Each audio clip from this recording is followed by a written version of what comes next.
Hey dude, dog, Scott here with another little intro for you. You're listening to part two, and by my count, the last episode of this The Worst Year of Our Lives Presents the Best Decade of Our Lives project. If you haven't heard part one that we put up last week, go do that now, you silly. What are you doing jumping in halfway? So, we've already covered everything up to our top 20 lists of the 2010s, and that's what this episode is all about. If you haven't already, please go check out the very pretty graphics of the list that Drew made. They're on my Twitter at Not Scott Henson. I believe Drew's Twitter at Sarian Softpaws, and they're also in the YouTube description for the episodes of this podcast. Or if you're listening to this on YouTube, just click the description. It's right there. You don't even have to stand up. That is what I meant to say. I'm not going to re-record this, so enjoy the show.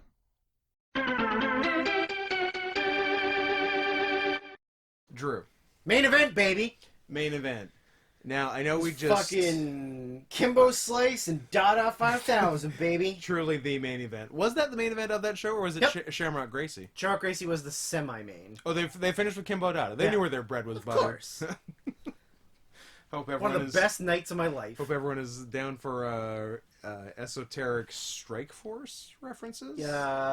Strike Force? Bellator. No, it was Strike Force. Yeah, Yeah, because it's a company that doesn't exist anymore. yeah, which is shocking because All right. they made all the right moves. All those MMA stands, pay attention, because this podcast is taking a real sharp left turn. Listen up, Ariel Helwani, if that is your real name. Aryan Helwani. Oh no, he's not. He's really not.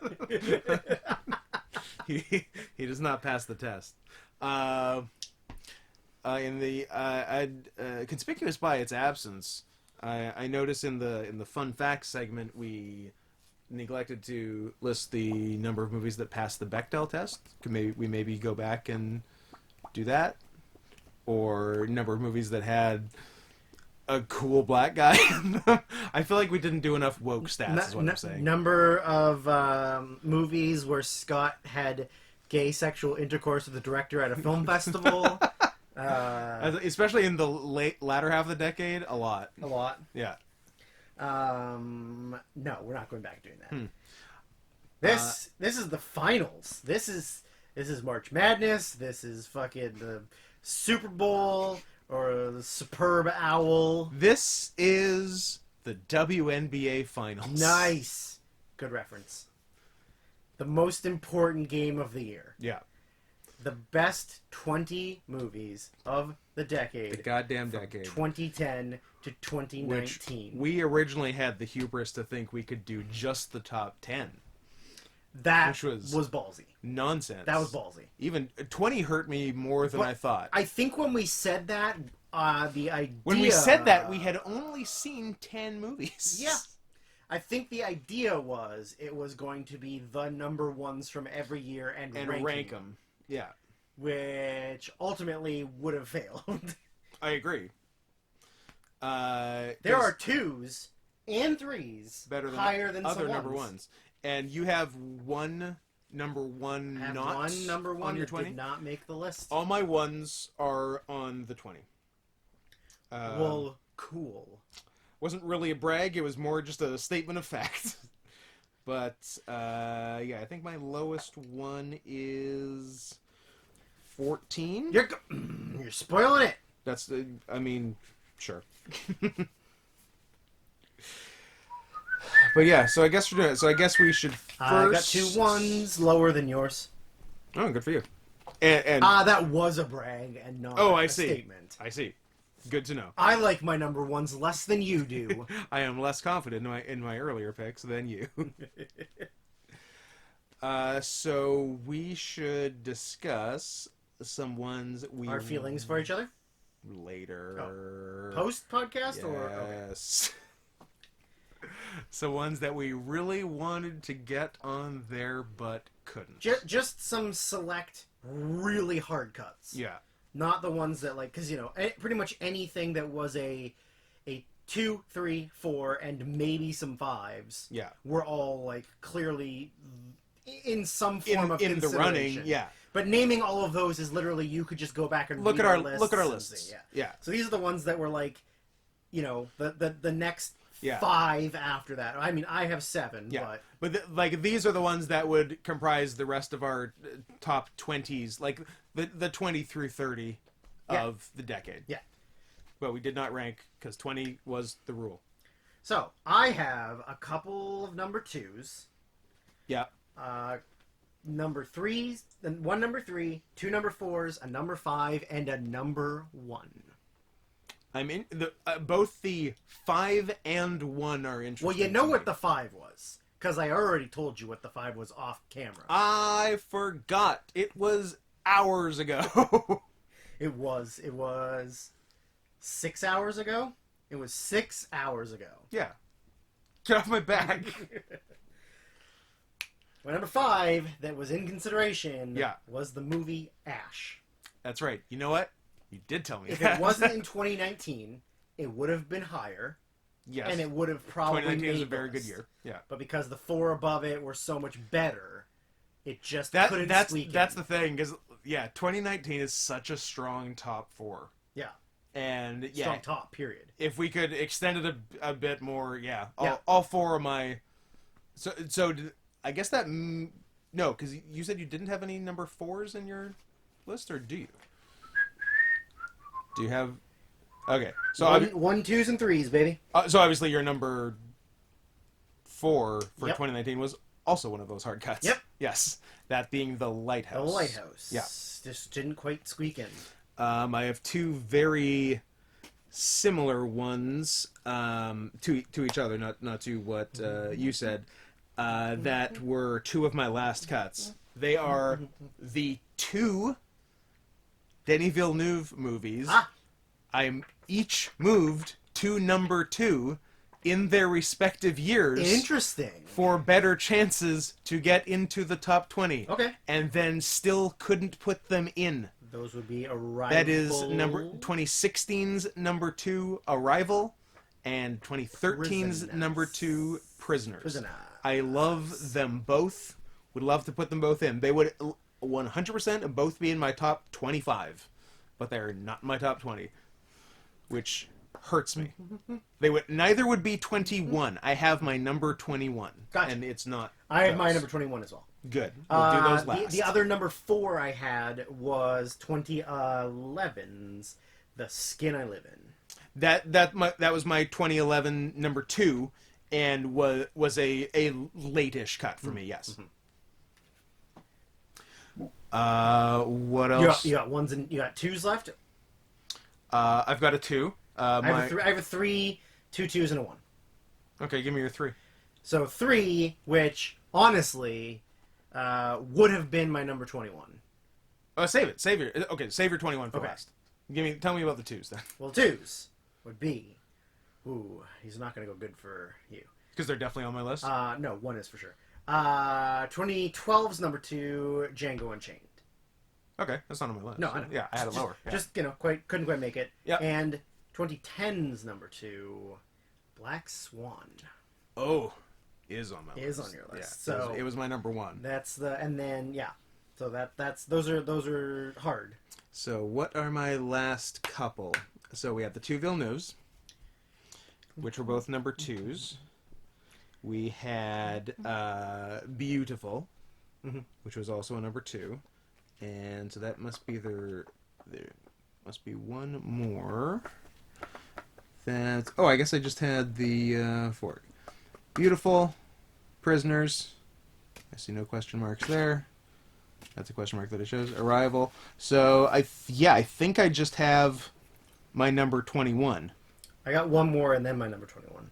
Is your one more a number 1? Uh-uh. Okay. Oh, my leftover one Yeah. is a number 1. Yes. Is the number 1 that didn't make the list. Yes, give me that. That one is 2011's The Untouchables. Okay. I love it. Yep. But I just didn't think it. I think it was number 1 in a weaker year. So that means you have nothing from 2011 on the list. Nothing from 2011 on the list. Okay. I have 7 movies from 2011 on the list. This is going to be tough. This is you just reading your 2011 again. Yeah. My top 20 is my top 10 from 2011 Twice. plus the next 10 from 2011. Yeah. Spoiler alert, the best year of the decade was just 2011. Yeah. Actually, it wasn't. It was one of the weaker years. It was. So you have your 21. You have your 21. I have my 21. I've got my 21 is all I got besides, other stuff that was high up, and you can just look at my list for it. Mm-hmm. So what's your number 21? My number 21 is my number 3 from 2001, and then an What? 8. 2018's. My number 21 is my 2018's number 3, which is the same as yours. Thunder Road, baby. Oh, you changed it. Yeah.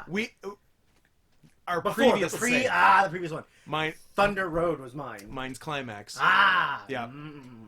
But wild that it's the same year and number. Same year and number. I forgot you moved Yeah. Thunder Road up. Did Climax move up or Moved down? to my number 2. It moved to 2. Okay. So that So it probably means it's on the list. Yeah. I mean, I wanted it. Thunder Road, baby. Yeah. Great movie. Love it so much. Can't stop thinking about it. I think about it all the time. That and Ash are the two things I think the most about. That's fair. Those are two good things to Stuck think in my about. head. Yeah. Yeah. So those are the ones that didn't quite squeak in, Yeah. but are still good enough to be mentioned for this. For sure. So, now, 20 to 11 and 10 to 2, and then we're not doing 1 because you'll figure it out on your own. Yep, you got to do the math. Yeah. That's the bargain here, folks. Calculate. We tell you 20 to 2, and then you figure it out. So, we figured that... You actually could. You could literally do the math. 100%. Yeah. It is going to be challenging for us to get something in the same spot. Yeah. There's very hard. 20. We already know a few that have been mentioned that aren't on. And we have very different picks. We looked at our own list. I figured we could have a maximum of 12 that are on our top 20 the same. Drew thinks 11. It's 11 or 12. Which means maximum 11, really, because if one of us has less than the other, it's the lower number. 1, 2. Anyways, yeah. It's so we were kind of debating over like what's the kissing rule in the top 20. Yeah, because it's direct matches are too hard. Same as the last top 10 of the decade. Yeah, I would be completely shocked if we got anything the same. Yeah, because there's too many variables. There's too much percentage where we just can't. It's almost impossible. I'll flip out if we have the same number. That being said, if we get the same number, we are standing 69 in this room while we finish the podcast. But what we did agree upon was if we have the same movie on the list within 4 spaces. You had said 5, I had said 3. We met in the middle. The difference. Yeah, we Benjamin Buttoned and met in the middle. Yeah. So, it's going to be challenging to even get them that close. Absolutely. We are not promising any kisses here. I think we had a couple shots near the top. Yes. I think it's a real crapshoot in the bottom. But, yeah. 6. So we're going to see what happens. I don't know if this is going to happen. This is going to be fun. It's going to be fun. Real interesting. If we get one, it's a win. So yeah. So if we have anything within 4 up or down from 4. each other, we will smooch. If Drew says his number 16, and it is on my list anywhere from 12 to 20, we're good. Yes. There's going to be some kisses, I think, but it's not going to be very many. No. Anyways, my number 20 to start off this list. Yeah. Will not be on your list for sure. That is my 20 is also for sure not on your list. That is my the number 1 movie of 2010, True Grit. All right. Great. I'm okay with that being there. So you got some interesting and low number 1. So your 2010 is number 20, and your 2011 is nowhere. Correct. Very interesting. I also have one other number 1 that's relatively low. Well, so we'll see. I'm proud of you. We'll see. My number 20 is interesting in the way it got there, because my number 20 moved down a spot when I updated my list, my 2017 list to be exact, because I feel it didn't need to be in the top 20 as much as the one that it was above, so I switched 2 and 3. Then this one moved down to 3, and then I had a bunch fighting for the number 20 spot, the two Villeneuve movies, Climax, Beautiful, and this one. And then I looked at them, I'm like, damn, I moved it down, and I'm still gonna put it in, but lower. And it can now be. It's safe to be lower than the one I switched it with. It's which a I wanted shame it we to be. can't kiss on it. It is a shame we can't kiss on it because this movie is about It's kissing all boys. about kissing boys. And it is Call Me by Your Name. It's beautiful. I love it. Kiss a boy in honor Kiss a boy in honor of Call Me by Your Name. All That right. was my 2017 number 3. My number 19 is a number 3 from 2014. Okay. It is Nightcrawler. Nice. That was my 2014 number 5. It was one of the few number 5s I wrote for this list because it did have a chance. Yeah, nice. But my 1 through 4 in 2014 are so strong that there wasn't room. Yep. I think it's excellent performances. It's great. Jilly's great, and Riz Ahmed's great. And the follow-up by the director-actor combination of Dan Gilroy and Jake Gyllenhaal. Jake Gyllenhaal. Even better. Guys, So much better. if I could go ahead, call up Netflix.com, say I would like to subscribe to your online DVD rental service. If you could please send me your freshest DVD of Velvet Buzzsaw, please, as soon as you can, because I must see this follow-up to Nightcrawler. There is Corrections Department. There is no Netflix.com. Velvet Buzzsaw was not the follow-up to Nightcrawler. He did Roman J. Israel Esquire. He did, Then which goes. nobody saw. Correct. It has a lower rating than Velvet Buzzsaw. That's probably wrong. Maybe. Rowan J. Israel Esquire seems fine but boring, and you never need to see it again. It seemed boring. But Velvet Buzzsaw was a lot worse than boring. It does have mega hunk Colin Farrell in it, though. So maybe we're being harsh. Anyways. Well, that's fine, because my number 19 isn't on your list either. So as long as we can get all the ones that aren't on the lists out of the way, then we can get to some ones that are on the list. So my number 19 was actually of this whole top 20, my one big rewatch a couple of days ago to make sure I loved it. You liked it. As much as I thought I did. And great news, I do. Spoiler alert. It's good. It is good, and I believe for my entire top 20 so far, we are 100% on Italian directors. Oh my God. Luca Guadagnino, number 20. Paolo Sorrentino, number 19. Youth, my 2015 number 2. Michael Caine, amazing. Harvey Keitel, amazing. Maybe... Well, Paul Dano's best performance where he isn't beaten to a pulp. Because his two best... He's beaten to a pulp. Yes. But this is probably number 3. One by an angry man and one by an angry man. Yep. Jane Fonda's in one scene and was nominated for a Golden Globe for it, for supporting actress. Yeah. And, there's full frontal nudity, both sexes, very fair. Who doesn't like that? Fair and balanced, a real Fox News. And, it deals with so many interesting things, and when the sort of musical number is played at the end, I was like, whoops, I'm crying. Oh, yeah. Whoopsie. Yeah, you tricked me, movie. Whoopsie-daisy. You made me care. So that's my 19. My number 18 is also a number 3. Okay. It is from the year 2019, and that would be Noah Baumbach's Marriage Story. Nice. A late cut from me. Yeah? Yeah.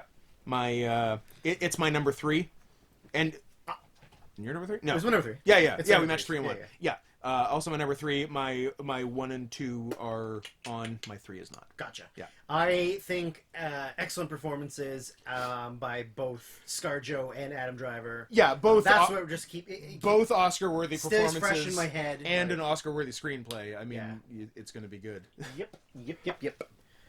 That's my number 18. My 18 is... Oh, I'm glad I'm looking at The old one and not the new one? Let's maybe do that. I got 20 and 19 correct because they didn't change, thank God. But 18 did, and I was about to read the wrong one. 18, regrettably breaking the Italian director streak. Very unfortunate. You're not going to put number 7 from 2018 Suspiria on there? I considered it. It would have caused a ruckus, though, and I didn't want the blowback from it. Number 18 is my one and only number 4 for a year. Interesting. On the list from a very good year, the year 2014. And my number 18 is what I believe is Wes Anderson's best movie of the decade and one of his best overall, The Grand Budapest Hotel. Absolutely, like, knockout cast. I mean, they're all knockout casts. Grand Budapest is honestly... the same cast. No, it varies a bit, and You're wrong. I mean, yeah, they're all great. There aren't any bad ones. Yeah. Actually, if you look at the Isle of Dogs voice cast, it's insane. Yeah, Yeah, it's great. So yeah. Yeah. But yeah, it's beautiful. It has all the Wes Anderson autistic symmetry you came for. Why it's on your list? And it has his latest, at least 2010s trend of like kids fucking. Nothing wrong with that. He's been big on that lately. If they're the same age, who cares? Yeah, fair's fair. I haven't seen it since we saw it in theaters, so it's not I have. that fresh in my head. Yeah, it's really good. I want to, even in its like, because the gimmick is like the hotel was this amazing Eastern European hotel in like the late 1800s, and now it's World War II times basically, and it's kind of run down and shitty. Even run down and shitty, it's still awesome. Yeah, I want to stay there, like while it's being bombed by the Nazis. It's still that cool. Yeah. My number 17 is my number 1 movie of the year. Of our Lord. I hope it's from something. 2012. Nope. Get out of here. It is the film The Hunt. That's your number 17.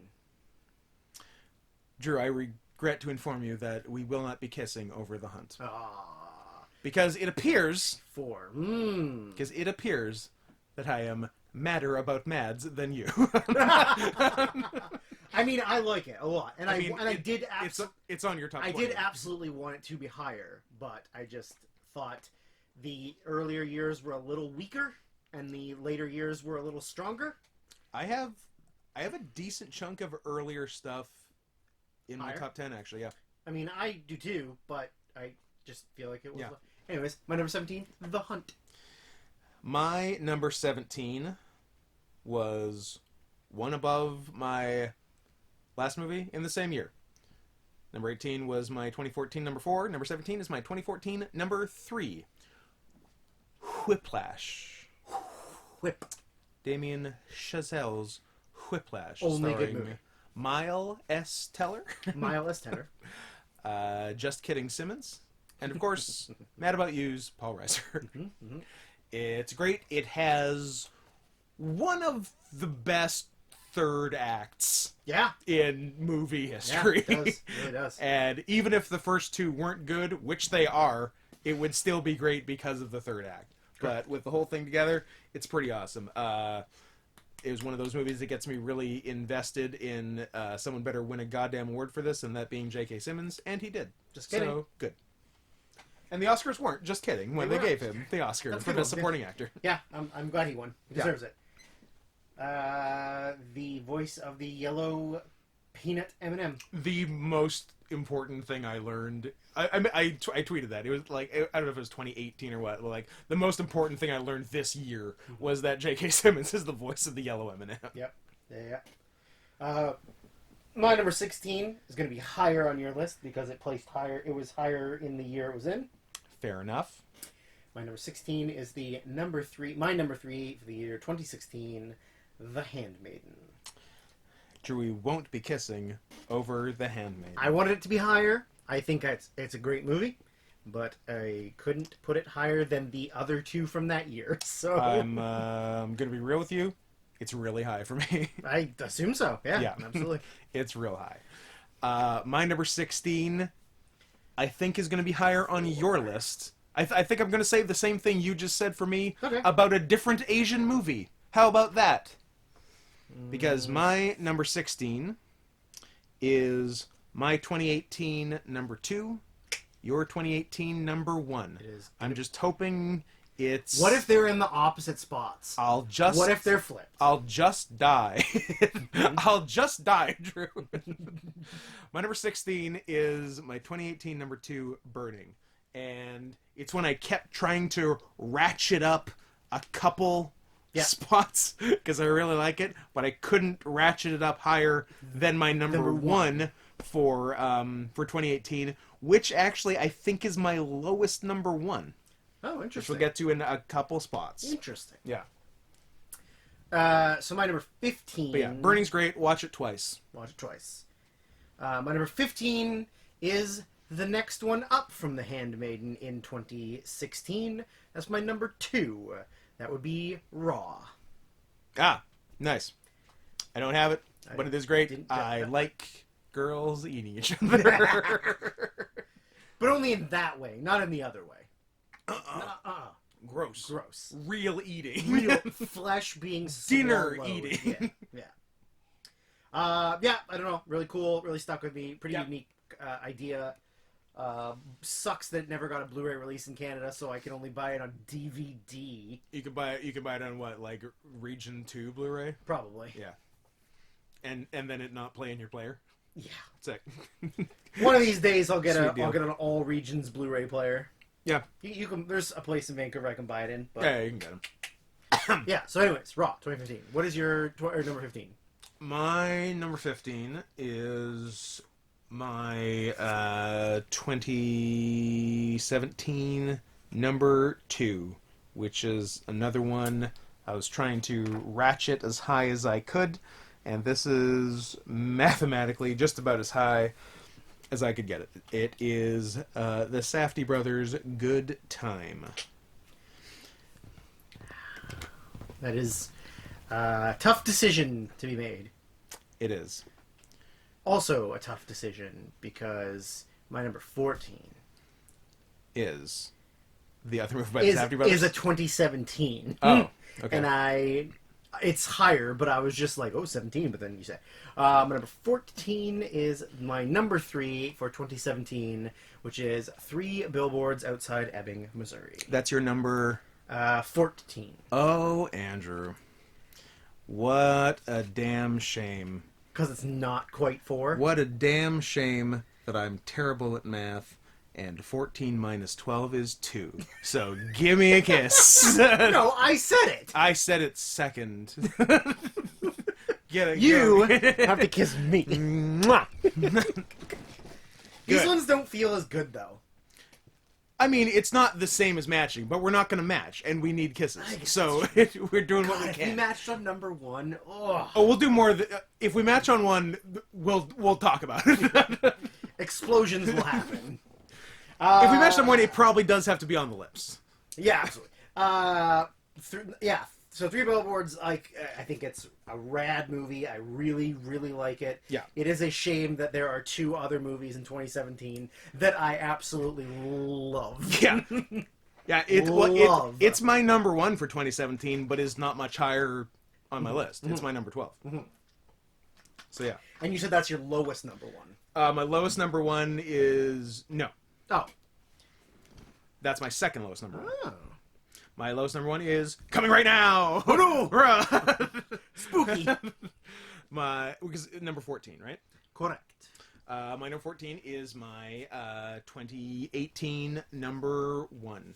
And it is Alfonso Cuarón's Roma. It's great. The cinematography's great, story's great, acting's great, especially from some like first time actors, which is crazy. I must protect her at all And costs. Drew must protect her at all I costs. moved it up my list in hopes that it would have proper contention for the list, and unfortunately, Just it was couldn't. at number 4, and so it couldn't quite make it in. But I'm glad over the years, and by years I mean weeks, 2 weeks, 3 weeks, made it from 8 to 4. 8 to 4. Yeah. Yeah, not bad. From 8 to 6 to 4, so pretty good. Yep. My number 13. Yeah. Is not on your list. My 13's not on your It list. was one of your cuts. It is my number 1 for 2016. That would be Denis Villeneuve's Arrival. One of my last cuts. Yep. So it'd be in my low 20s. Yeah. Yeah, it's great. I don't know if that's fair to ask. If it's the only Villeneuve on there, or not. It is not. Yeah. But yeah, it's such a cool. I love an alien movie that's not about fighting the aliens. Yeah. Yeah. It's a unique stance on the concept of visitors and like arrivals. Yeah. I also just like the idea of there being a twist in the story that's not retarded. Yes. Or that's not a twist for the sake of doing a twist. And it doesn't make the whole movie about the twist. Yes. Yeah. That's a cool thing. Yeah, absolutely. Yeah, definitely. So that was your 13. That was my 13. My 13 is not on your list because it was a late cut, but it is my 2019 number 2, Lil Bobby Eggers, Bobby Eggers. The Lighthouse, starring should have won an Oscar, Willem Dafoe. I bet you no one's ever called him that. Lil Bobby? Lil Bobby. And probably hasn't needed to win an Oscar, but probably his best performance, Robert Pattinson. It's this movie, maybe more than almost any other movie on the list, is an experience. I'd say the only other movie that's close to being an experience like this was my number 21, Climax. I mean, maybe Good Time as well. Good Time too. Good Time and Uncut Gems are both. Yeah, they both definitely like take you through some shit. They're less truly insane. Though. Yes, yeah, they're true. stressful. That is true. They're absolutely stressful. But yeah, 2013, number 13 is 2019's The Lighthouse. My number 12 is not on your list because it was a late cut for you. I mean, I'm glad we're getting a lot of the not on each other's lists ones out in the bottom 10. One, yeah, we're still got some chances. Yeah. My number 12, not on your list. It is my number 2 for 2018, the aforementioned Climax. Yes, which I wish was on mine. I'm happy I put it so high. Me too. It is bonkers. It's fucking Next crazy. level crazo. Yeah, I mean, yeah, the first uncut scene of like, I don't know, 20 minutes, half an hour. Is it a movie or is it just drugs? Is it a movie? Or did it...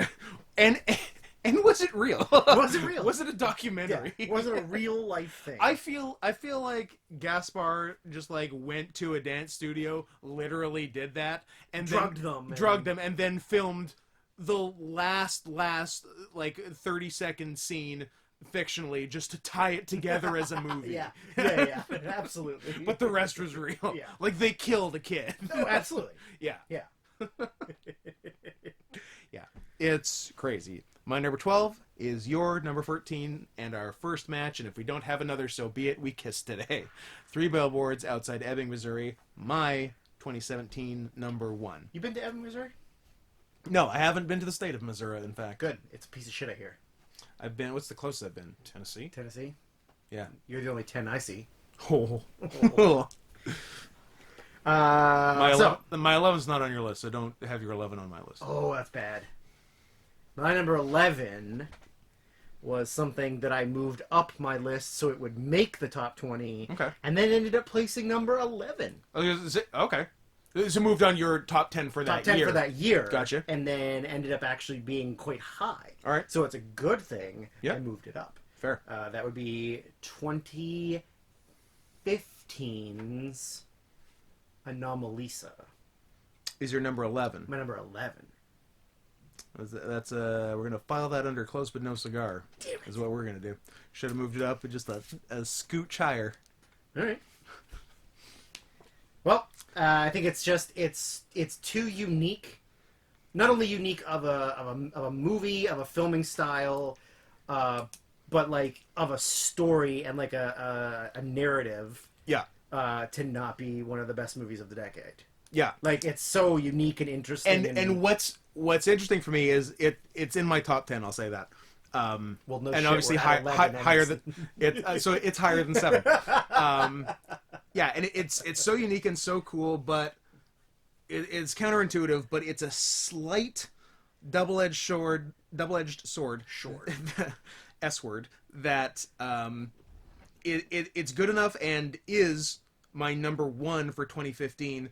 But because it's almost a niche movie, I couldn't see myself putting it number 1 for the decade. Gotcha. I couldn't see myself putting a movie that isn't live action real actors as number 1. That being said, it's quite high on my list. I better take Toy Story 3 out of my number 1 spot. Toy Story 3 will be the death of us. Yeah, that's a fair argument, I think. You know what I mean, though? Yeah. Like, it's fantastic. It's my number 1 for the year. I couldn't see it being number 1 for the decade. And it's such a weird, like, artistic, like, the way that it's structured, the way that the story's told, it almost seems like it's not a movie. Right? So, yeah, I understand the argument of not moving it higher. Yeah, but again, it's pretty high. Yes. It's just not number 1. Yes. What's your number 11, madam? My number 11 is not on your list, but it is my 2014, already the third appearance from 2014 on the list. My number 2, Xavier Dolan's Mommy. We actually already discussed it a bit. Yep. Queer. Him and you, but mostly him, but also you. The music's great. The ending's great. Yeah. It's honestly one of the best acting performances of the decade, I think. Antoine Olivier Pilon or whatever his fucking name is. It's the only thing I've ever seen him in, but he's amazing in it. Like, I so rarely... okay, that's going to be bad for the podcast, is what that's going to be. You know, like the whistling dino?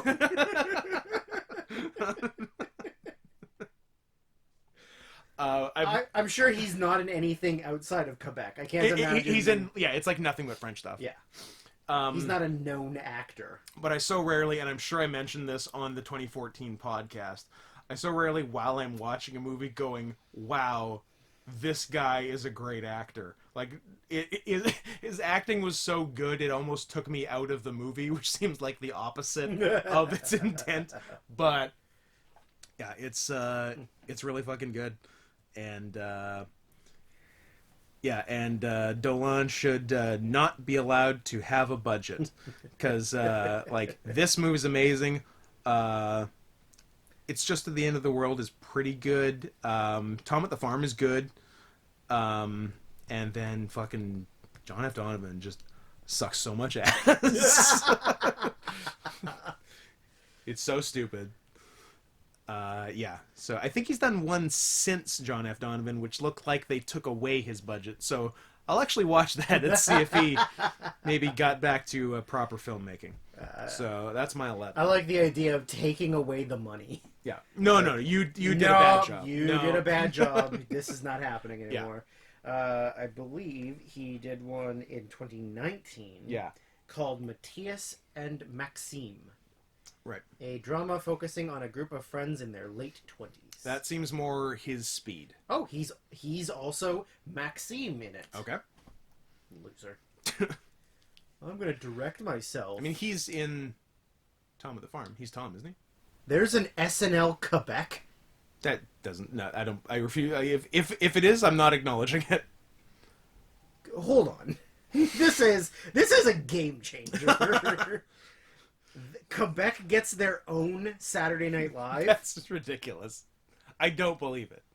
I mean, it's... There isn't even like an SNL Canada at large, but just Quebec gets one in French. I don't know what this is, but it's... there's so little information on it. It says 2014 SNL Quebec. Zero comedy. I mean, it has zero other description. I don't know what that means. I'm going to look it up in between podcasts because I need to know if they have their own... Oh, it couldn't be called Saturday Night Live Quebec, though, because No. they have copyrights, and they're like, no, isn't that me something in French? And wouldn't it be Samedi Noir, Samedi Soir Vive? Sure. Vivant? SNL was a Quebec television sketch comedy series which aired on Tele-Quebec in 2014 and 2015.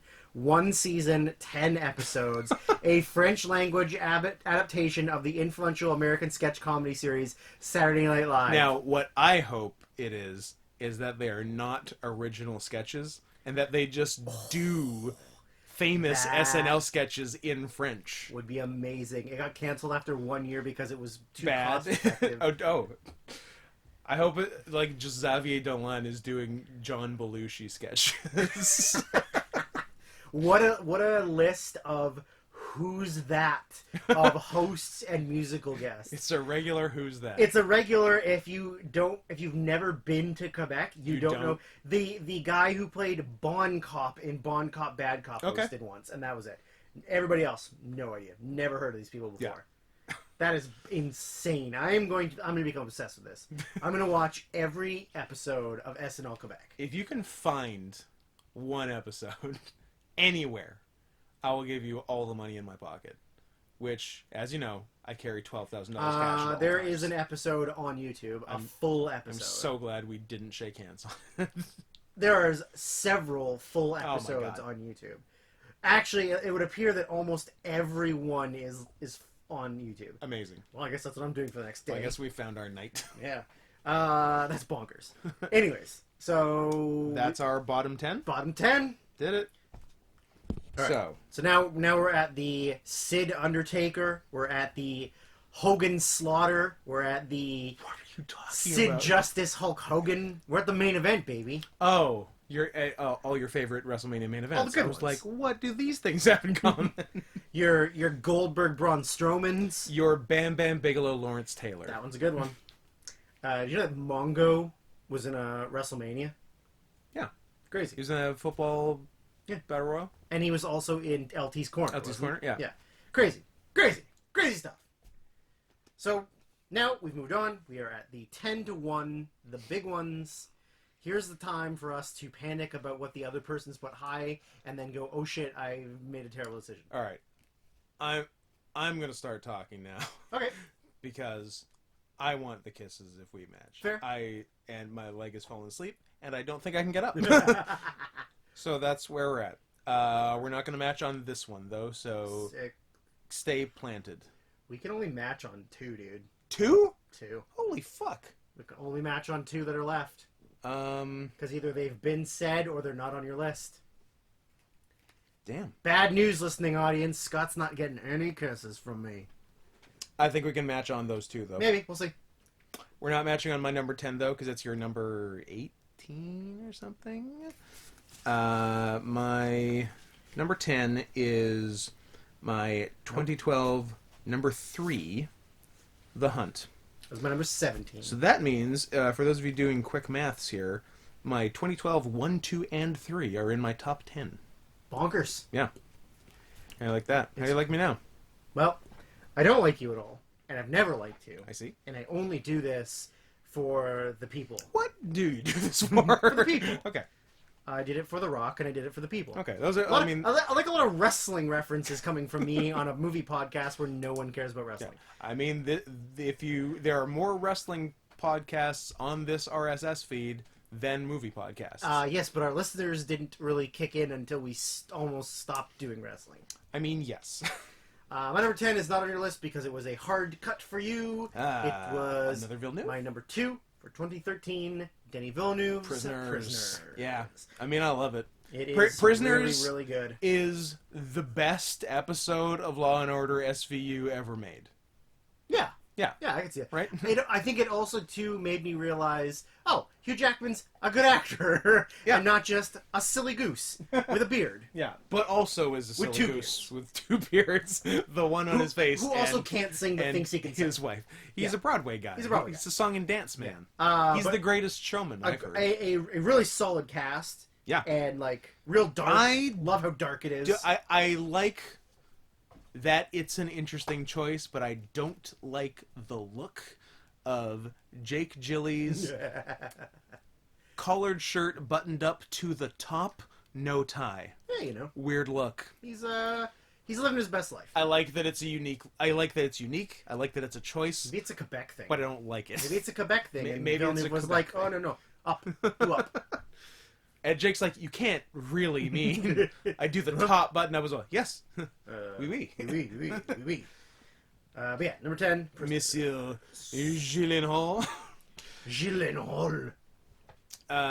So I guess that means I say my number 9. I guess it's not on your list. I can't remember what number, but I'm sticking with 2012, back to back, 10 and 9. My 2012 number 2, Michael Haneke's Amour. It's great. It was number 5 on my list, so it wouldn't make the list. Yeah, I thought it was 4 or 5 for you. 4 or 5, yeah. So it didn't make the list. I didn't think it was there, but I like it. It's great. What's with that pigeon? Fair question. The pigeon's confusing. That's why it was so low on my list, because that pigeon. I need believe- things explained. I believe to that me. was your letterbox review. Pigeon's confusing. Don't like it. Don't like it. If you're not going to explain to me what every little thing in the movie means, Yeah. I'm not going to like your movie. I agree. But it is great. Yeah. My number 9. Your number 9. Not on your list, because it's way lower on your list.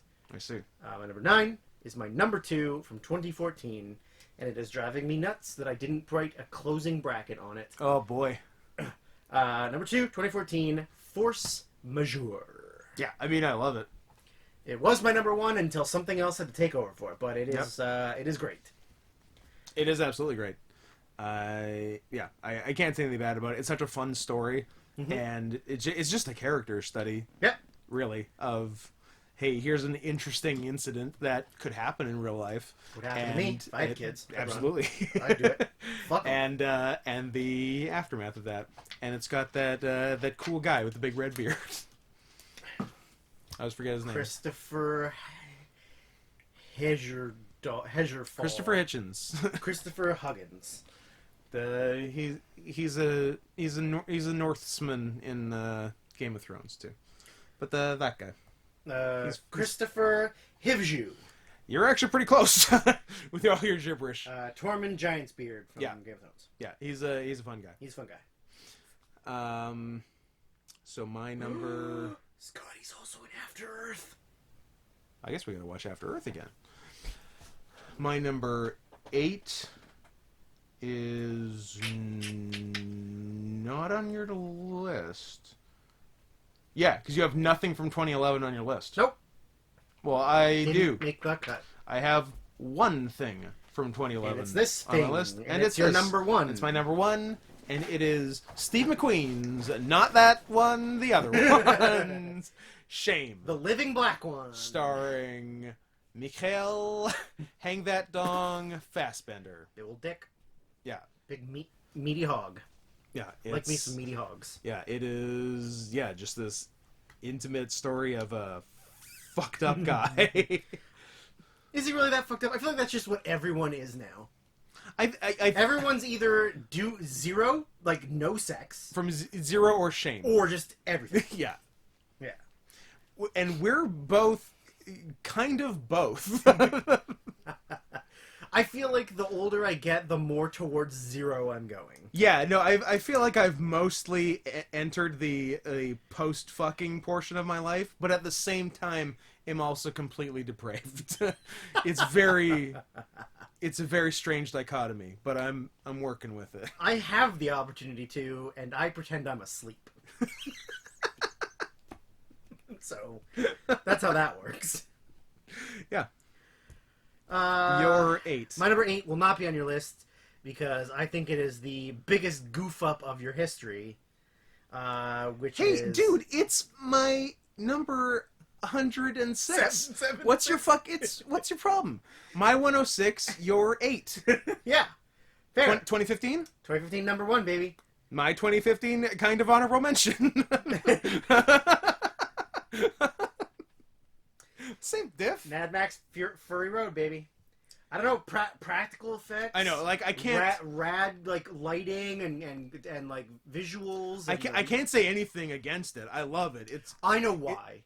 It's because Mad Max is supposed to be the main character, and not it's some woman, not some fucking bitch. Like fucking.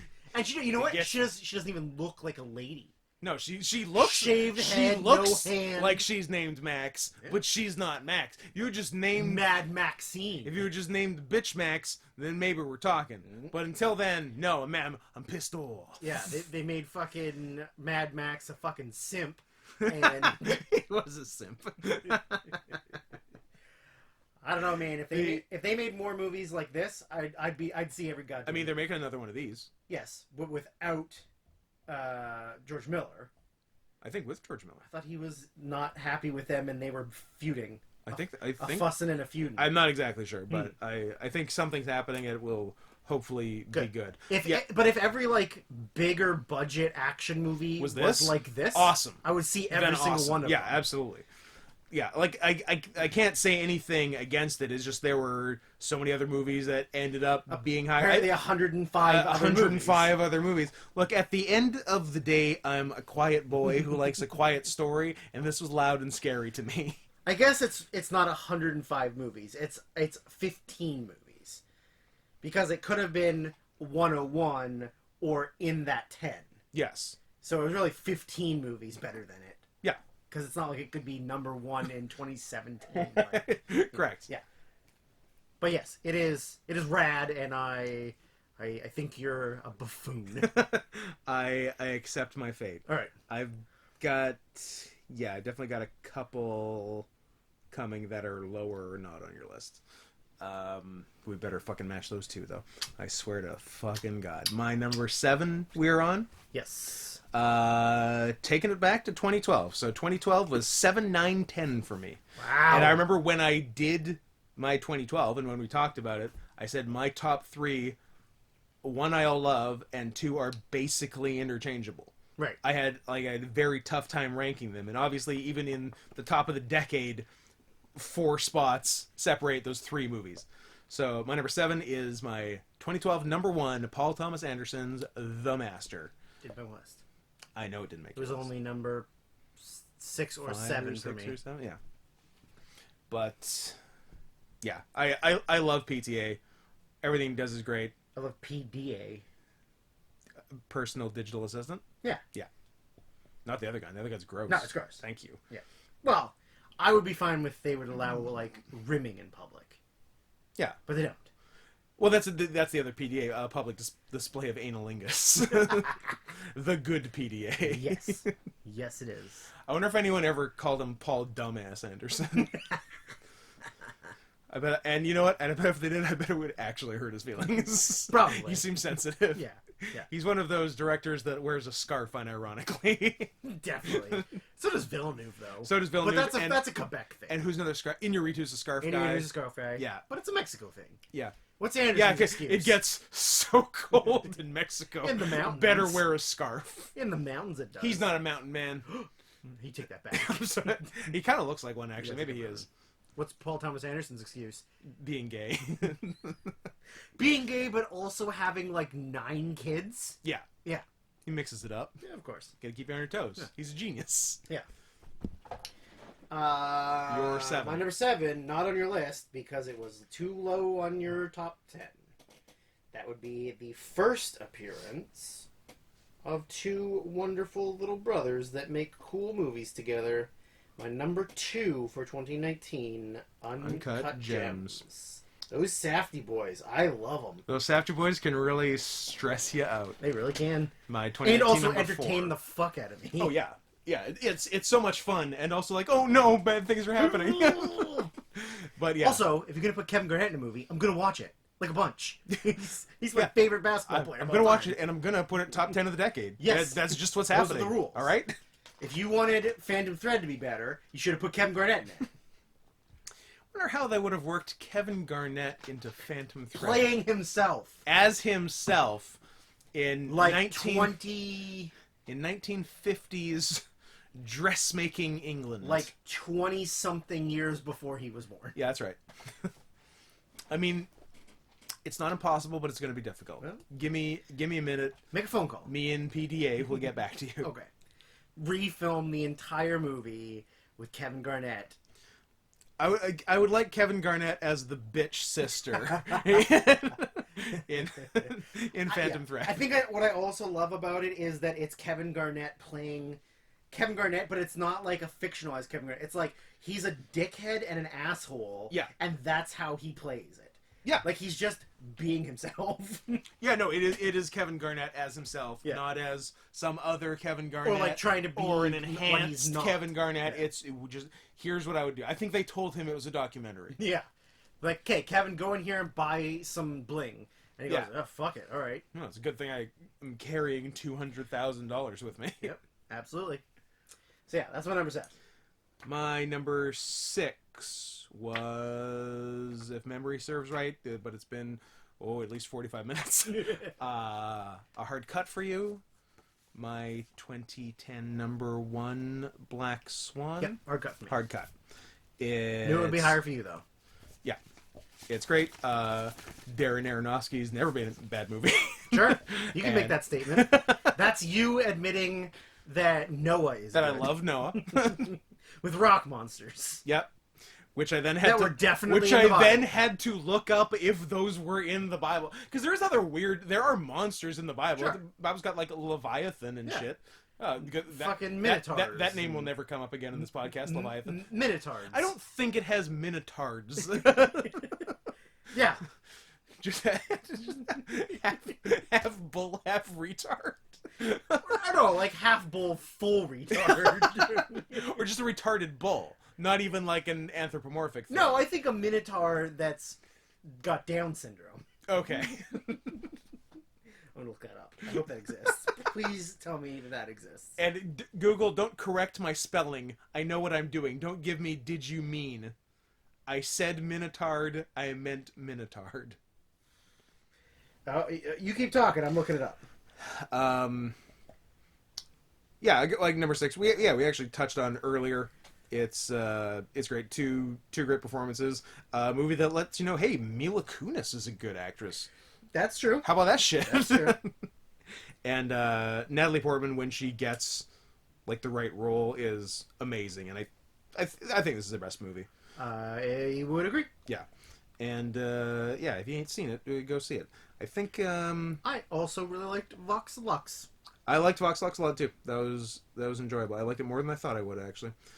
I think I'm all number 1s from here on. My highest non-number 1 is Amour at number 9, and then 8 through 1 are all number 1s. How do you like that? I have in my top 10 4 number 2s. 4 2s. So my number 6 was mentioned by you. I believe it was your 16. Yeah. It is my number 1 for 2018. Yep. It is Burning. It is my 16. Again, watch it twice. Keep your eye open for different things and have different ideas. You watch it the second time because there's Absolutely different ways of seeing it. There are. I was surprised how differently you can see it too. Yeah. I thought it was fairly cut and dry after the first viewing, and I was absolutely wrong after the second. This and The Lighthouse are the 2 movies you need to watch multiple viewings Yeah. and have a different mindset for each time. Yeah, just take the other person's side. Yeah, pay attention to different things than you did the first time. Yeah. But yeah. Yeah, it's really wild. Yeah, it's great. And yeah, it was one at 16 I kept wanting to put higher, but couldn't put higher than the ones than above it. Roma, which is 14. So Yeah. it was either going to be 15 or 16. Yeah. And that's the way that one crumbled. So I guess that takes me to my number 5. Top 5, baby. Top 5 This is crazy. of the decade. Of the decay. Yes. Again, more wrestling references for people that Oh don't my god, care. I didn't even get that. Yeah, Abyss, Crazy Steve, No, Rosemary. all the hits. It was in your teens. I don't remember what. It is my 2015 number 1, but not my of the decade number 1 because it doesn't have real people in it. This is my 11. 11. Yeah, so, pretty close. Close. Couple away from a kiss. Hear that, folks? You could have had it, but you blew it. That's right. This is on you guys. My 2015 number 1, Anomalisa, is my number 5. It's great. It's touching. It's sad. It as we said, incredibly unique. So bizarre. Yeah, and very bizarre, and so many cool choices in it. Like there's nothing I would change. It's great, and Charlie Kaufman is the best writer in the game today. So there, I said it. I wish he made more than one movie this decade, but he's already made one in the 2020s. But he also only made a few in the 2000s, right? He Schenectady, New York. He directed Synecdoche. He wrote Eternal Sunshine adaptation. Yeah. John Malkovich was 90s, I think. 98, 99. Yeah, I think 98. Yeah, and something else. And then was in the insane writer's room for the Dana Carvey show, which if you look at that writer's room, is bonkers. Yeah. It's like Charlie Kaufman, Louis C.K., Stephen Colbert, Bob Odenkirk, David Cross. Yeah. Yeah, it's nuts. All these famous people that went on to do massive things. All these like amazing and definitely comedians. not polar dicks actors. Yeah. Yeah. Your 5. My number 5 was mentioned by you, and it was in your teens, but I don't remember. So I think we have a chance. Shh. Okay. Don't jinx it. Don't jinx it. All right. Number 5. So this is a bye-bye man situation. Don't think it, don't say it. Yeah. Got it. Also, or it's a Beetlejuice situation where you can say it twice. Oh, God help you say it the Don't third say time. it the third time. Or Candyman. 4 is good, 5 no way. Yeah. My number 5 is my number 2 for 2017, the second appearance by them Safdie brothers. Two top 10 Safdies? 2 top 10 Safdies. Love it. Good time. Love it. Love it so much. My 15. Again, would love to have it higher. So good. It's great. It's great. Make more stuff. So we both agree that Good Time is slightly higher than Uncut Gems. Yes. Yeah. I had it 5 to 7. You had it 15 I had to it 15, not on I had it this. 15 to Tough Cut. Yeah. 15 to in the 20s. Yeah. So It's in crunch time, baby. well now I Two things in that top 4 are the same. yes. Confirmed. So we have 2 kisses. Period. Period. But But yeah. So yeah, I have 2 that I got. One that's not on your list, one that you've said, and 2 you haven't that are in your top 4. Two on my list are not on your list, and 2 on my list are on your list. Yeah. Well, here's what I'm gonna say about my number 4. My number 4. We should have gone 3, because if your number 4 was my number 1, then we couldn't kiss. It's too late. My number 4 could be your number 1. It's too late. It's number 4. Let's just do it. But here's my number 4. My number 4 was my number 1 movie for a year. Yeah. That doesn't help. But okay. That make you think of anything? What? It's My number 4 was my number 1 movie for 2019, and it is Parasite. interesting. And I believe it's on your list, and you Get can over here. probably give me a kiss, but I don't think it's your number 4. My God. Do you want to come back to it when we say it on yours? Or Sure. do we just want yeah. Sure. So your number 4. My number 4 is a film, my second favorite film, by who has become my favorite director. That is my number 1 for 2014. Peter Berg? I love Peter Berg. Peter Berg makes some great shit. Is your number Mile 22? Is your number 4 Ballers? 6 Underground? No, that's Michael Bay. That's I'm Michael sorry. Bay. I'm so sorry. Lone Survivor. Lone Survivors, yeah. The other one, Patriots Day. Deepwater Horizon. Deepwater, yeah. Ballers. He's an executive producer and an actor. Obviously. He's also in The Great White Hype. The only good thing he's in. Yeah. Yes, so that would be my number 1 for 2014. That would be Leviathan. Yes. Yeah, I was sad to not have any Zivy Gintsev on my list, but he didn't actually have any that are that high in my 10s. It's just everything he makes is great. Is in the 10s. Yeah. Because, like, Elena was, like, I think they're all, like, around 7 and 8. They're all in my bottom 5. Yeah. They're all 6 to 10. Like, Elena was 7 for me. Yeah, Elena was, I think it ended up 9. Yeah. Leviathan was higher. Yeah. Leviathan was, I think, 6. Yes. And Loveless 7. Mm-hmm. Yeah. What can I say about this movie that I haven't already said? It is. What can I say about this movie that I haven't already said about Russia in general? It is bleak. It is cold. It is soul crushing. It is drinky. Yep. But it's rad. Like it's I remember seeing a poster or like a thing. The poster's great. I remember seeing a thing in the VIF 2014 catalog. catalog thing. Yeah. Looking at it and going like, it's a whale carcass. What the fuck is that? And I was like, okay, it can't be good.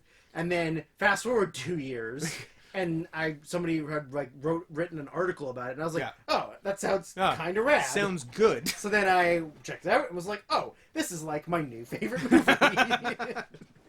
Yeah. Yeah, poster's excellent. Poster is very excellent. I remember it being, I remember looking through the 2014 VIF guide, and I don't think I knew Zivy Gintsev well, if at all, in 2014. Leviathan would have been the first movie I saw of his for sure. Although I feel like I had downloaded some before that, just by seeing them on some list, but hadn't watched them yet and wasn't familiar with the director. But like browsing through the list, I'm like, oh, that's a cool looking poster, and it was also a cool looking movie. The poster was right. Truth in advertising. Yeah. Although if you want the movie to be about a whale skeleton, you're going to be disappointed. Or if you want more than just a brief glance at a whale skeleton. Yeah, it is. It is in microseconds of the film. It is. Yeah, it's not even a scene. Yeah. But yes, that is my number 4 of the decade. My number 3 is not on your list. Holy shit. Anyways, continue. Holy shit is right. My number 3 is by one of my favorite directors, the aforementioned Alejandro Gangster Iñárritu, Birdman, or The Unexpected Virtue of Ignorance. This is so maybe more than almost anything, maybe number 1 as well, Anomalisa to a degree, is just my kind of fucking movie. Just creative choices, great acting that absolutely got robbed of an Oscar by Eddie fucking Redmayne. Hey, he played a trans. That's not even what he got an Oscar for. He got the Oscar for playing a Phoebe. There you go. Put a Phoebe and a trans. You can't be against him. Now, okay, play a Phoebe. You are not woke. Play a Phoebe trans, and you can have all the Oscars you want. But until then, imagine trans in a wheelchair. Can you even? Yeah, but they could cut your penis off, and you wouldn't even feel it. That's true. It's really putting a hat on a hat. But yeah, I'm trying to even explain why this is so my type of movie. It's so many cool things, like Birdman. It's about Michael Keaton, who the character in the movie is this guy who, in his younger days as an actor, played a big superhero, like Michael Keaton did in real life with Batman, and is now at a much different stage of his acting career, is doing some Broadway shit. Like fucking Michael Keaton. And the whole thing is like a fake one-shot, which is cool. And then all the music choices, and I love I love an ending that sticks with you in a movie. This does that. The ending of this movie made my dad not like it. Oh, and made me not like my dad. fair. Welcome to the club. Because I remember I took my after seeing it once at the theater. My family wanted to go to a movie. It was, I think, probably over Christmas holidays because I think it was like an Yeah, it was. Oscar times movie, so December 2014. And I was like, "Oh, we should see Birdman. It's fucking cool." And I'm pretty sure, like I think my mom and sister liked it. Period. And my dad, I think, was into it until the end. And I don't really want to spoil it, but he doesn't like what Emma Stone does at the end. I'm like, and his reasoning is it's just wrong. It's the same way he didn't understand the end of Lost. He's like, oh, so they were dead the whole time. I'm like, not really. No. You asshole. Anyway, before this gets into just Scott complains about his dad, the podcast, Birdman, my 2014 number 1, is my number 3 of the decade. My number 3 of the decade is my number 1 for the year 2017. It is the next appearance of Zivgintsev. So you got Loveless over Leviathan, but both very close to each other. I like Loveless a lot. So you got 2 director double appearances in the top 10. 2 Safdies, 2 Andre Z's. Yes, ma'am. Love it. Yep. I mean, I love the tone. Tone's change. great. I think both characters. I like how the mom and dad start off on this, and then they cross and completely change And to go the other way. person. Yeah, totally. I think that's really, really good, and like Yeah. you do not see it coming right Nope. away. I just love the fact that both of them have these like moved on relationships, but then have to go come back. to where they were. Yeah, the fact which that, neither like, wants to, and the fact that like they don't want the kid. that's the thing. Neither one of them wants the thing that brings them back together. And that's I don't think it's spoiler to say that, because that is the premise of the movie. Yes. That's not something that happens no. later. The premise of the movie is a divorced couple's kid goes missing. Yeah. And before the kid was missing, neither parent really wanted custody of the kid. And he knew it. Yeah. And which is... And he's also got a dumb white trash haircut. But anyways. It's Russian. It's a Russian haircut, yes. But yeah.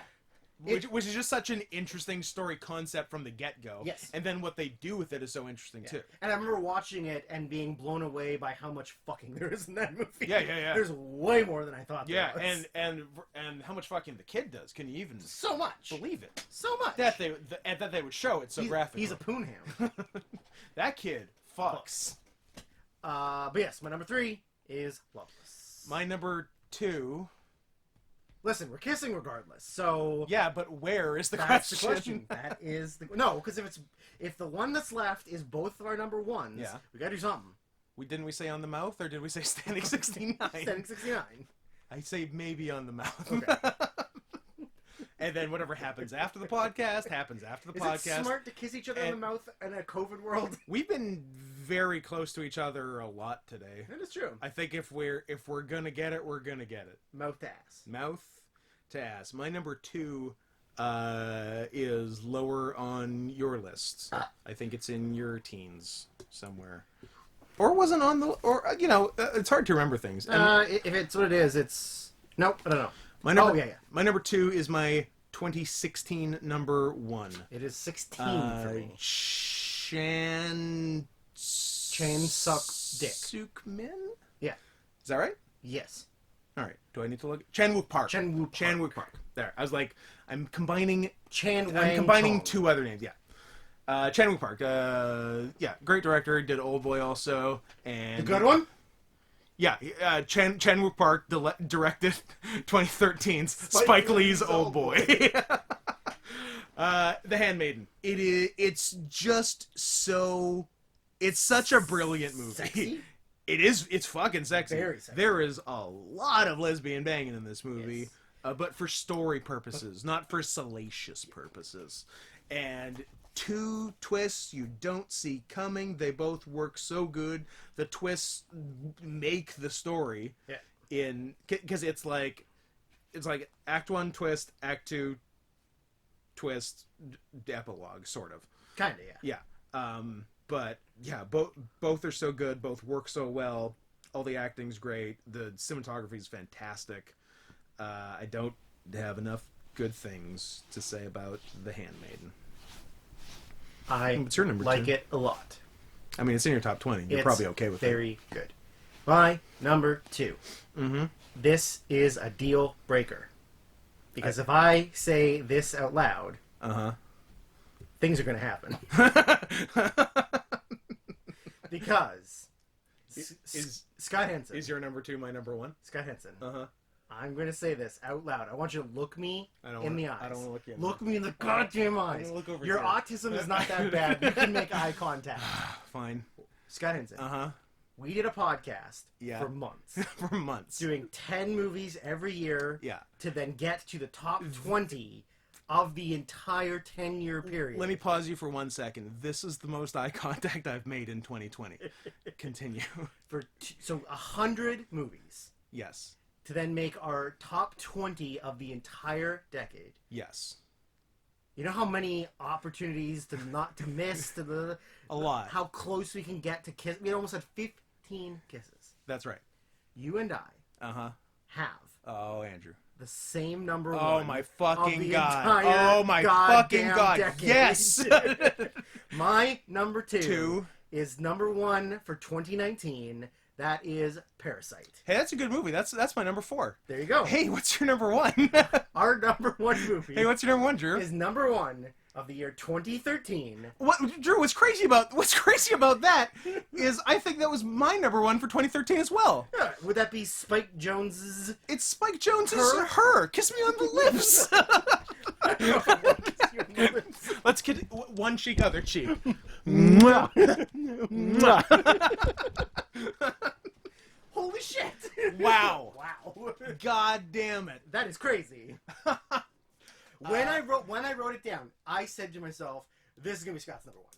Really? I said that. I was like, "This is gonna be Scott's number 1." When I wrote like the bunch to narrow down to the top 20, then I pretty quickly circled 19 that had to be on there, and then a bunch had to fight for 20. But when I was looking at the 19, the one that kept jumping to me for number 1 was Her. So I'm like, why fight that? Yeah. It's the right one. And then I just sort of went down the list that way, and that's how I got my top 6. Right. It was like this one jumped. Okay, who's next? You. Who's next? You. And then I had to like fuck around in the lower 10 and the teens and whatnot. But yeah, that's how my top 6 happened. Her, Handmaiden, Birdman, Parasite, Anomalisa, Black Swan. Those were my top 6 for sure and didn't change. Boggers. I definitely did like. Okay, what are the ones that I think are the lower ones? Yeah. What are the ones that I think are the higher ones? Yeah. And when I did lower, higher, and I went, well, Her. And then I was like, oh, Her. Like I didn't even second. Nothing else was If that was the easiest one to say is high, I guess it's number 1. Yeah. Like, Yeah. I never questioned if it was 1 or 2. Like, Yeah. I was just like, oh, 1. Like, I think of all the things that...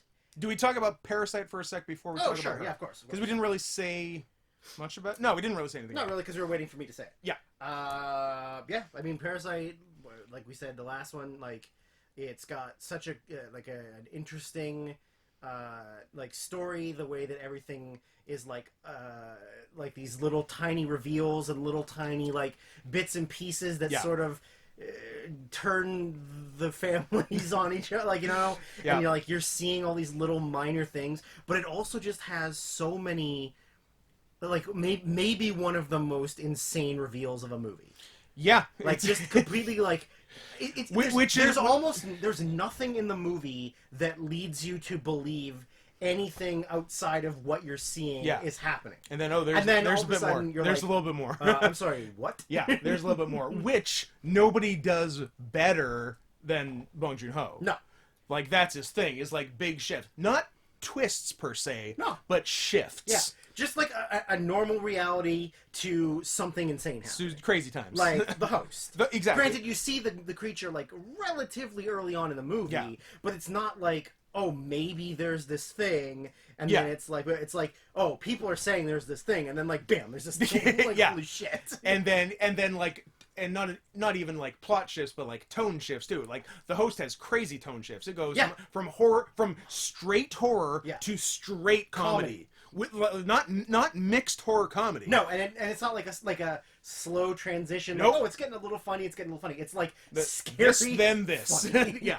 Yeah. And this has not as drastic tone shifts, but it's got some tone shifts. It's got some funny parts. Yep. It's got some it's got basically like a goofy caper part to it, Yep. and then it has someone getting the worst concussion I've ever seen on a wall. Yeah. Just the most one of the most brutal head on wall hits I've ever seen. Yeah. I mean, it's got like it's kind of got slapstick comedy to it a little bit, which is like bizarre. When you're like, you know, it has like these realistic, like real life things that people deal with, and then there's like an entire family hiding under a table while people fuck. Like, it's just crazy. Yeah, it's great, and another great ending. Yeah, I so respect. It's I don't know if anyone's like written or made a movie. It's hard to make a good ending. No, I know, because I've seen so many movies with shit endings. People like writers and directors like really struggle with third acts, like really hard. Yeah, the amount of movies I can think of that I love the first hour 20 and then hate the last and then 20, blow it. You know, or like in some movies where it's like hour 40, act 1 and 2, act 3, 6 minutes or 4 minutes. Yeah, like I think Batman versus Superman is one of those where like everything is a build up to the last 2 minutes. Yeah, and then it's like, well, it's over. Like, see ya. Hope you enjoyed it. Yeah, I think that's why I like my number 19, Youth, as well, because Harvey Keitel is an aging director in it who is trying to make his like magnum opus piece, and they cannot figure out an ending. Yeah. Which I'm sure was probably true of Sorrentino and the writer for this movie. Also, although I don't know, it ended beautifully, so it worked. But yeah, so that's Parasite. That's Parasite.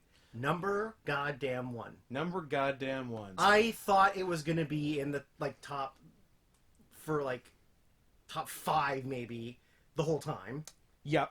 And then I was just like, when I wrote down, I was like, her, and I was like, you know what? Scott's gonna put this as number 1 too. I bet. You were right. I was right. It's got its emotional level is like up and down the whole time. Yeah. Like comedy, romance, like sadness. Yeah. Yeah, like, just like depression, and then like a crazy ending. Yep. Like a really, really crazy ending. It's got some really good comedy in it. Yeah. Like, I think this might be Joaquin Phoenix's best performance. Yeah. I think this is better than the Joker. And the Joker, because the Joker's a different character. Yes. But like the Joker is to him, his character in Her, as Leonardo DiCaprio in The Revenant is to like previous roles he's done. Yeah. Whereas like, well, he gets an Oscar, but it's for the wrong thing. Yeah. Because he's got so much like He has so much range in this. Range and just like human he's so real. emotion in the movie. Yeah. I got 2 Joaquins in my top 10. Her and The Master. Yeah. ScarJo's great. And back-to-back number 1s in 2 years, 2012 and 13 number 1 Joaquin movies. So I guess he's good. I guess he's good.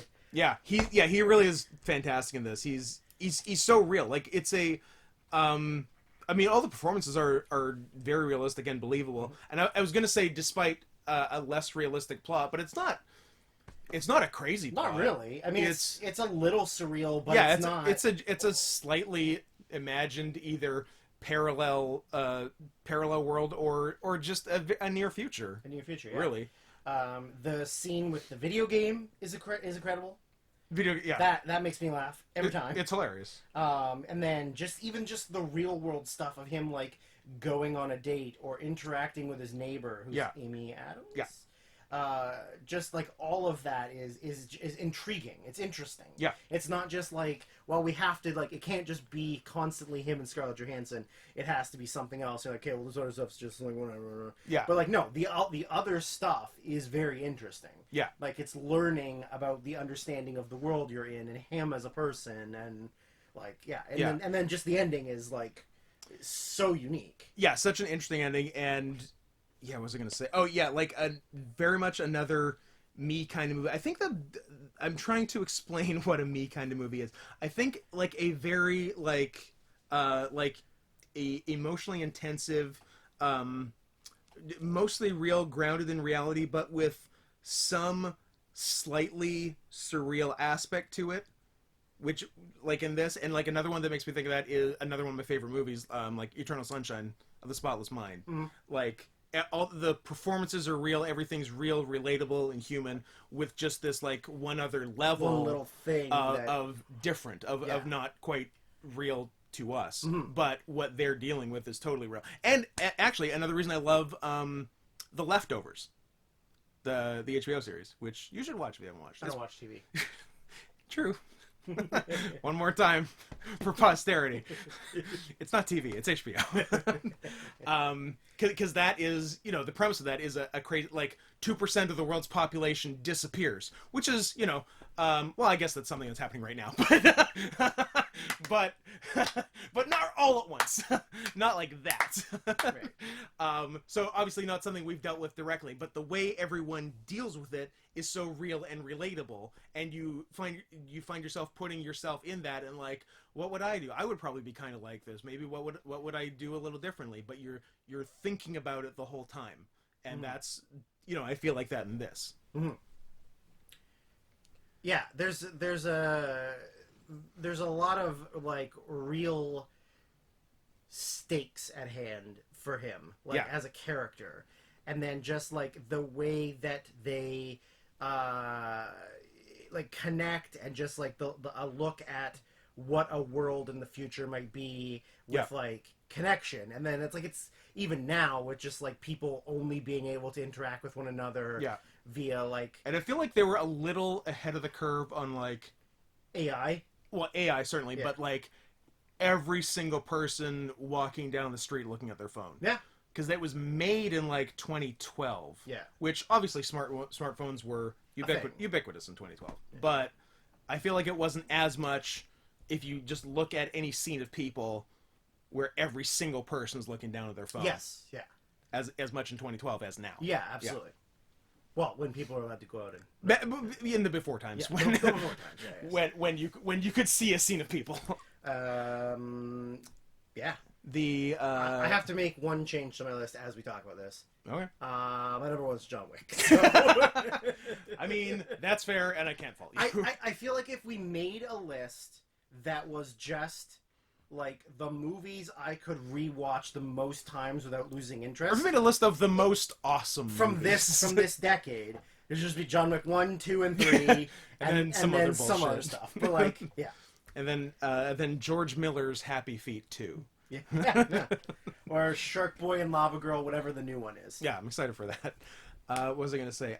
Spike Jonze's previous movie, criminally underrated. Where the Wild Things Are Amazing. Is so good. So good. I need to rewatch. I have not watched it in a while. I've seen it a few times. I've seen it a couple times. Man, it's so good. Like, as far as an adaptation of a children's short story, like a 30-page children's if that is picture 30 book, pages, maybe. It's fucking beautiful. Spike Jonze rocks. Yeah. He's so good. Like, I feel like if I had to pick two favorite people of the decade, even though each one only made one movie, it's Spike Jonze and Charlie Kaufman. I just love both of them so much. Yeah, they're just like, they think on a completely different wavelength. They're just different, but in such a good way. And I sound like a broken record, but the ending of her, and not even so much ending, but last scene, last couple of seconds, just like Amy Adams' breath, which is the last second of the movie, is just so good. It's so good. Yeah.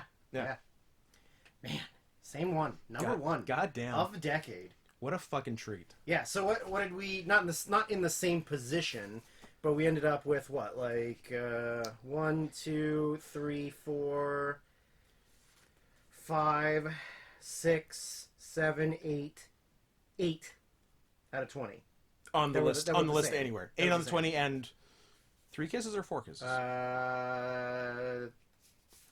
3, right? 3 billboards, Parasite, Her. Yes. Anything else? No. No. No. Not bad. Nothing else was close. But, I mean, 8 out of 20 is pretty good. So I feel like we picked about the right number. We got close on a couple others. We got close on, what, The Hunt? The Hunt and Anomalisa. And Anomalisa. Yeah. And then, I mean, The Handmaiden was 14 apart, but Yeah. pretty good. Pretty good. Pretty goddamn good. I have to make graphics for this, don't I? You do have to make top Good 20 thing graphics. I still have all the pictures. That's probably a good call. This will probably be easier than doing it from scratch. Yes. The I feel like we had an omission in the fun facts segment of the podcast because here's a fun fact for you. I thought this was really fun. Oh. Makes one of us. Oh, I see. Even though it was your stupid idea. I want to go back to watching bad wrestling and hating it. I mean, that's a viable option. Well, now what? Like, now what do we do? I don't know. Do we enjoy watching movies and hang out like regular people again? I think we might do that for a bit. I think we might take a little break. I have a bit of television to catch up on, a lot of wrestling to catch up on, and just some not having to watch 3 movies a day to catch up on a bit of that. Yeah. I'm very proud of us for getting the whole thing in on schedule. It means because we started, when did we record 2010? It was pre-COVID. It was January maybe middle of January. Yeah. And then started releasing them in I guess September. Yeah. So obviously, but we also didn't see each other from March until June. At which point we said, "Oh, this is fake." Yeah, which point we said, "This is a fake virus." I'm a real Jake Paul supporter, made up to hurt the president. So then we just started seeing each other again, and it was fine. But yeah, it was definitely the last couple years. I definitely had to ramp up my viewing. Yeah. To get everything in. One, because I think I watched more movies in later years, and 2, because we literally had a schedule on like we have to record by this to release here. So yeah, definitely the last month. Yeah, the last 30 days, or the 30 days leading to recording 2019. Yeah.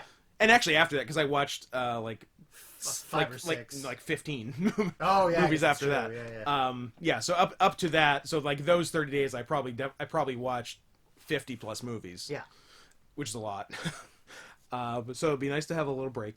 I will be interested to see, because like I keep track of everything I watch for every month, and I have since 2017. Yeah. So that I know like how many movies I watched each month. Yeah. And then how many I watch in a total year. Mm-hmm. So like the last 2 years have been like, I think last year was just under 500. That's a lot. And the year before was like 460. Yeah. So I know you're in the 4s. I think even with COVID numbers inflated because obviously we're home more. Yeah. But also just having to watch things for this, Yeah. like I'm gonna be close to like 600. I think Damn. in 1 year. That's Like 1 calendar year, I will have watched 600 movies. That's putting up Like, numbers. Some of them are rewatches of Yeah. things, or some of them are things that I probably watched. Like like I've said this before. I probably watch Jurassic Park 3 times a year, maybe 4 times. Sure. So right? that's gonna be in there. like 2015's Draft Day. I usually watch like 2 or 3 I times. forgot about your draft day I don't- fetish. I'm like Moneyball. I watch a few times a year. Yep. But there's also just like ones that I like. If I watched 500 movies, like 350 are probably new ones. Yeah. So this year will definitely be more than that because there's 400. ones that I had to download to watch and Yeah. So yeah, and there's still 31 days in the Still got December. calendar, so maybe I'll do some more. I don't see why not. I don't know why I quit now. I think you go for the gold at this point. Yeah. I mean, I'm gonna set the record, personal record and world record. No, there's got to be somebody has watched. You don't have the world record. Somebody has watched 3,000 movies in 1 year. Yeah, Like they have. yeah. Someone has watched a dangerous amount of movies. Is his name Adam?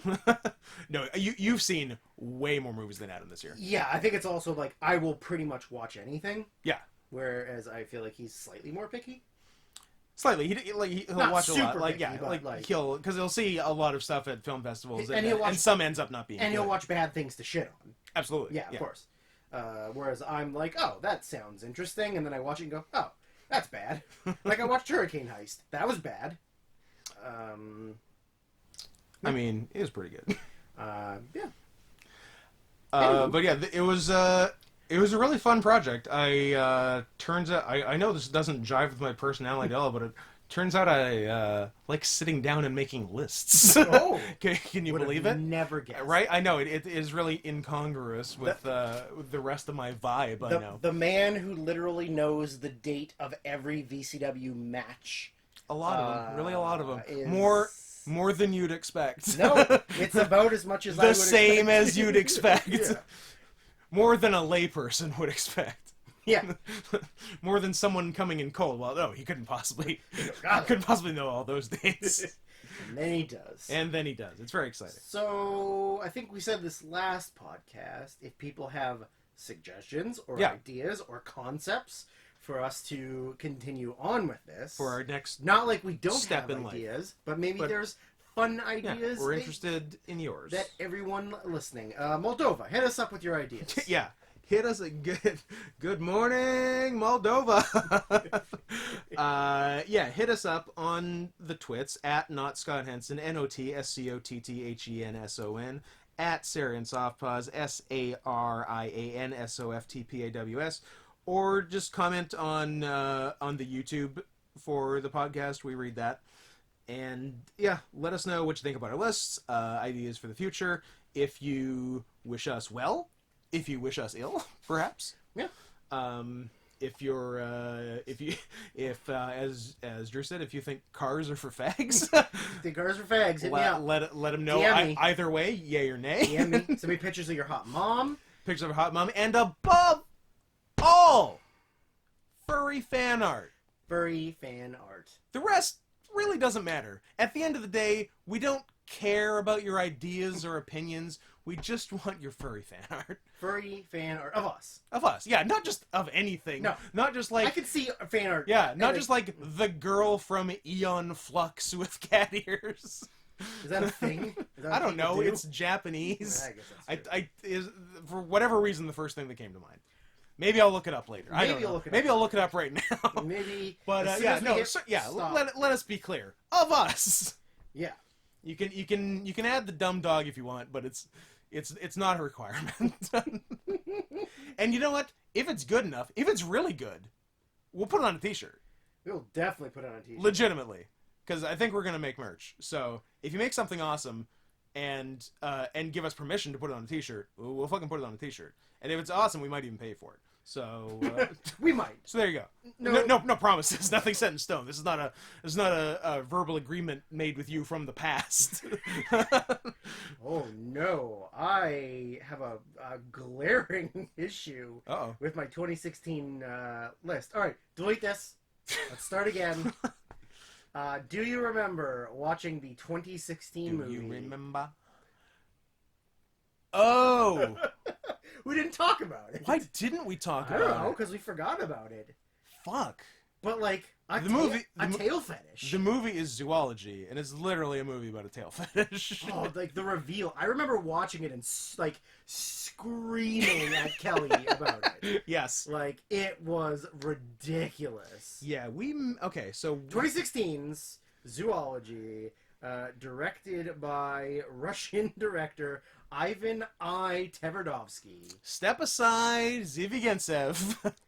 There's a new Russian in town, and he makes the kind of movies that we like. He absolutely. So here's what we're gonna do.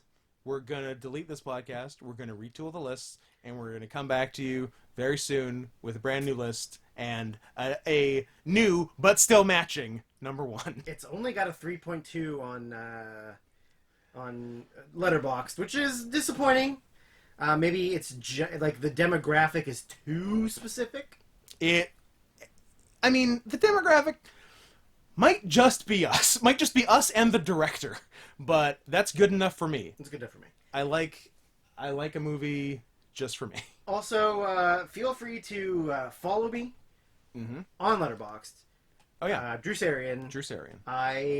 Not only can you see the 50 or 60 movies a month I watch, I also tend to at least write a small review for everything mainly for myself so I can remember things about it. Yeah. But also if I find things ridiculous or stupid or funny. But also if you follow me, I will likely follow you so that I can see what you're watching, and maybe there'll be things that I don't know about.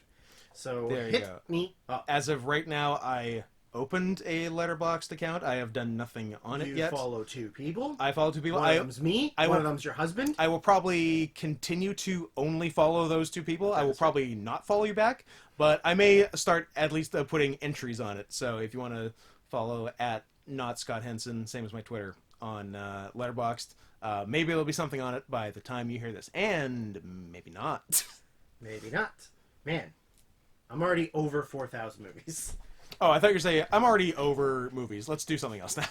I mean, I would like to go back to enjoying watching movies. Not like I didn't enjoy watching these movies. With less But there pressure. were some times where it felt like a chore. Where it was Oh, like, no, I I had- have 3 days to watch 9 movies. Yeah, no, I had some chore days for sure. Yeah. Yeah. I would like to go back to, like, I feel like watching a movie. What's on? And then I go, oh, Yeah. I can get Oh, into that. I'll watch Ash for the 5th time this week. Twice in 1 week was pretty good. Yeah. And then like another half Like just after like, that, like 10 minutes here and there when just it's to on. just to get a taste. Yeah, just to remember, like, oh yeah, that is a good scene. Just to get a taste of scary weather conditions and child pornography, yeah. but not at the same time. Sort of at the same time.